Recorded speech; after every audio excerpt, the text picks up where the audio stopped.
پیدائشی طور پر کوئی انسان اونچا نہیں، کوئی انسان نیچا۔ اسلام کا انقلابی فکر کیا ہے؟ دین اور دنیا اور مذہب و سیاست کو جمع کر دیا جائے۔ پس منظر میں اس وقت وہ دنیا ہے جس میں کہ ہم سانس لے رہے ہیں، رہ رہے ہیں، کہ جس میں یونیورسلی یہ بات تسلیم کر لی گئی ہے کہ مذہب علیحدہ ہے، سیاست علیحدہ ہے۔ یہ دو زندگی کے دو مختلف گوشے ہیں۔ ہر انسان کو مذہب کے میدان میں کھلی چھوٹ ہے، کھلی آزادی ہے، جو چاہے بلیو کرے، جو چاہے نہ مانے، جو چاہے مانے، 1 کو مانے، 10 کو مانے، 1000 کو مانے، پتھر کو پوجے، سانپ کو پوجے، جس چیز کو چاہے پوجے۔ Total freedom. Dogma, modes of worship اور کچھ سوشل کسٹمز، یہ مذہب ہے۔ اس مذہب کو علیحدہ رکھ دو، اس میں ہر شخص کو آزادی ہے۔ البتہ جو نظام سیاست ہے، اور نظام سیاست کو یہاں پر پورے نظام اجتماعی کے قائم مقام سمجھیے، اس لیے کہ سیاست تو ہے اس نظام کو چلانے کا ادارہ، انتظامی ادارہ۔ اس کا معاشی نظام ہے، اس کا معاشرتی نظام ہے، اس کی سوشل ویلیوز ہیں، اس کا اکنامک سسٹم ہے، اس کا قانون کا معاملہ ہے، عدلیہ کا معاملہ ہے، سوشل ویلیوز ہیں۔ یہ سب جو ہیں یہ ایک علیحدہ دائرہ ہے، اس کا کسی مذہب سے کوئی تعلق نہیں۔ یہ ہے آج کی دنیا کا، یوں سمجھیے کہ سب سے زیادہ یونیورسل ایک اصول کے جس کے اوپر دنیا کا پورا نظام چل رہا ہے۔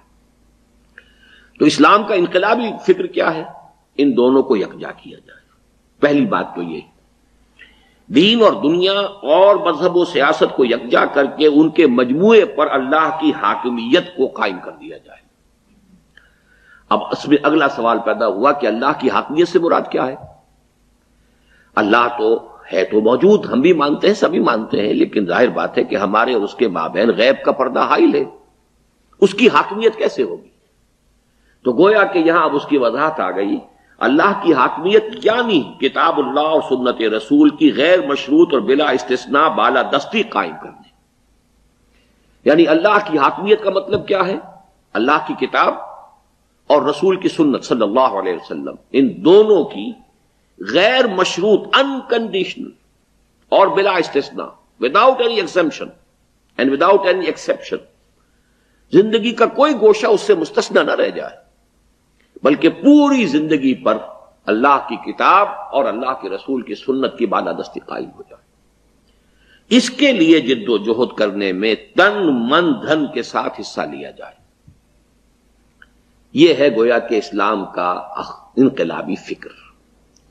اب یہ کہ اس کا حاصل کیا ہوگا، اس جد و جہد کا حاصل کیا ہے، اس کا مقصود کیا ہے؟ یعنی مقصود ہے اللہ کی حاکمیت قائم کرنا، کتاب و سنت کی بالادستی قائم کرنا۔ اس کا نتیجہ کیا برآمد ہوگا؟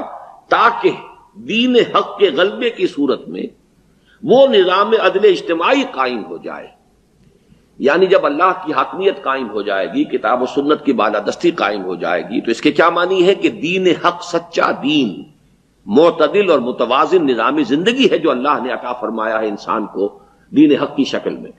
جب وہ قائم ہو جائے گا تو اس کے نتیجے میں انسانی حریت و اخوت و مساوات کے معتدل اور متوازن مجموعے کی حیثیت سے، یعنی یہ تینوں چیزیں ایسی ہیں کہ دنیا میں ہر شخص جو ہے ان تینوں چیزوں کا قائل ہے۔ اخوت بھی ہونی چاہیے، حریت بھی ہونی چاہیے، مساوات بھی ہونی چاہیے۔ اصل مسئلہ یہ ہے کہ ان میں توازن کیا ہو۔ ویسٹرن سوسائٹی میں آزادی یہ لفظ جو ہے، اور حریت اور آزادی، وہ میں پچھلے اپنے لیکچر میں آپ کے سامنے وضاحت کر چکا ہوں کہ کس طرح وہ آزادی جو ہے مادر پدر آزادی بن کر، اور اس نے کیا کیا شکلیں اختیار کر لی۔ لیکن دوسری طرف مساوات، تو کمیونزم کے نظام کے تحت مساوات کے نعرے نے کس قدر بدترین آمریت کی شکل اختیار کر لی تھی۔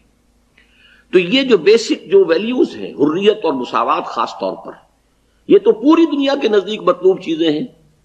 ہر ایک ان کو پسند کرے گا، ہر ایک جو ہے ان کے بارے میں اچھے الفاظ کہے گا، ہر ایک کے لیے یہ مطلوب کے درجے میں ہے۔ لیکن سوال یہ کہ ان کو آپس میں سمو دینا، آزادی بھی ہو، مساوات بھی ہو، ان میں سے کوئی ایک دوسرے کی کاسٹ پر نہ ہو۔ ویسٹرن سوسائٹی میں جو اکنامک سسٹم ہے اس میں آزادی بہت ہے، بہت ہے، لیکن مساوات کا بیڑا غرق ہو گیا۔ ایک طرف یہ ہے کہ بلینئرز ہیں، ایسے ایسے لوگ ہیں کہ جن کو خود پتہ نہیں کہ ہمارے پاس کتنی دولت ہے، ان کی دولت کا حساب رکھنے کے لیے بھی انہیں ایک سیکریٹریٹ چاہیے کہ انہیں پتا ہوگا کہ ہمارے پاس دولت کیا ہے اور ایسیٹس کس کس شکل کے اندر ہے، انہیں خود پتا نہیں ہوگا. اور ایک طرف وہ لوگ بھی موجود ہیں، امریکہ کے اندر ہی موجود ہیں، کہ جو گھیٹوز میں رہتے ہیں، جو سب ہیومن لیول کے اوپر زندگی گزارتے ہیں. تو وہاں مساوات نام کی کوئی شے نہیں، البتہ آزادی ہے، اس میں کوئی شک نہیں. دوسری طرف ہم نے دیکھا تھا سوویت یونین میں، بہرحال وہ مساوات کے تمام انسان برابر ہو جائیں وہ تو نہ کبھی ہوا ہے نہ ہوگا، لیکن یہ ضرور تھا کہ 1:30 سے زیادہ نسبت نہیں رہی تھی. 1 اور 30 کی نسبت سے زیادہ انسانوں کے مابین فرق و تفاوت نہیں تھا کہ ایک شخص کی تنخواہ اگر 30 روپے ہے تو دوسرے کی 900 سے زائد نہیں ہوگی. بڑے سے بڑا ہو، چھوٹے سے چھوٹا ہو، 30 سے کم نہیں ہوگا، اور بڑے سے بڑا ہوگا تو 900 سے زیادہ نہیں ہوگا. اور ان کے درمیان بہرحال ایک معاشرتی اور معاشی سطح پر ایک توازن پیدا کیا گیا، لیکن آزادی کی کاسٹ پر. آزادی نام کی چڑیا سرے سے وہاں رہی نہیں، اڑ گئی. نتیجہ یہ کہ آزادی اگر کسی کی طلب تھی کسی کے اندر تو وہ بھاگ بھاگ کر جاتے تھے، ملک چھوڑتے تھے، وہاں سے کسی طریقے سے 100 جتن کر کے نکلتے تھے، جا کے امریکہ میں آباد ہو جاتے تھے. تو یہ دونوں چیزیں آپس میں ایک دوسرے کے ساتھ ایسی کنٹراڈکٹری رہی ہیں کہ انسان نے ایک کو اگر ایمفیسائز کیا تو دوسری چیز اس کے ہاتھ سے سلپ ہو گئی، دوسری کو مضبوطی سے پکڑا تو ادھر سے پہلی چیز نکل گئی. دین حق کا کمال یہی ہے کہ اس نے ان تمام ویلیوز کو سمو دیا ہے متوازن اور معتدل ایک نظام کی شکل. آزادی بھی ہو اعتدال کے اندر، مادر پدر آزادی نہ ہو، اخلاق سے آزادی نہ ہو جائے، بیسک موریلٹی جو ہے اس کی قدروں کو برقرار رکھا جائے، فطرت انسانی سے انسان جو ہے وہ عبادت نہ کرے. آزادی تو ہو لیکن یہ کہ کچھ حدود کی پابند آزادی ہو. اسی طریقے سے مساوات بھی کوئی بڑی ان نیچرل قسم کی اور آرٹیفیشل مساوات نہیں بلکہ ایک فطری مساوات قائم کی جائے، مواقع کی مساوات پوری قائم کی جائے.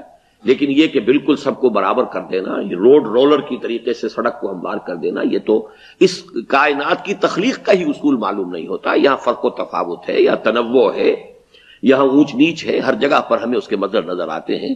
تو اس میں غیر فطری اور آرٹیفیشل مصنوعی طریقے اختیار کرنا درست نہیں ہے. اچھا، معلوم ہوا کہ اس دین حق کے غلبے کا اصل حاصل کیا ہے کہ حریت و اخوت و مساوات کی اقدار کو معتدل اور متوازن طریقے سے انسانی نظام اجتماعی کے اندر سمو دیا جائے، اور اس طرح یہ شے خالق کی ربوبیت اور رحمت کا سب سے بڑا مظہر بن جائے. اللہ تعالیٰ کی شان ہے، وہ رب ہے، وہ رحیم ہے. اس کی رحمت کا سب سے بڑا مظہر کیا ہے؟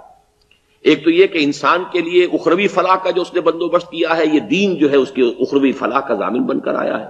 اور اس دنیا میں بھی وہ نظام دیتا ہے یہ دین حق کہ جس سے انسان کے اندر یہ صلاحیت پیدا ہو جائے کہ وہ ایک متوازن اور معتدل نظام زندگی، عادلانہ اور قسط پر مبنی نظام زندگی قائم کر لے، تاکہ ہر ایک کو اس کی کوشش کے مطابق مل رہا ہو، اس کی محنت کا ثمرہ اس کو حاصل ہو رہا ہو. ہر شخص جو ہے کم سے کم بنیادی ضروریات اس کی پوری ہو رہی ہوں. ہر شخص کو موقع مل رہا ہو کہ وہ کوئی اعلیٰ فکر، اعلیٰ سوچ کے لیے بھی کوئی وقت اس کے پاس فارغ بچے. ایسا نہ ہو کہ وہ 24 گھنٹے کا ایسا مزدور بن کر رہ جائے کہ اس کے پاس کوئی بات سوچنے کا موقع ہی کبھی نہ رہے. تو یہ چیز در حقیقت خالق کی خلق کے لیے رحمت اور ربوبیت کا ایک بہت بڑا بصر ہے.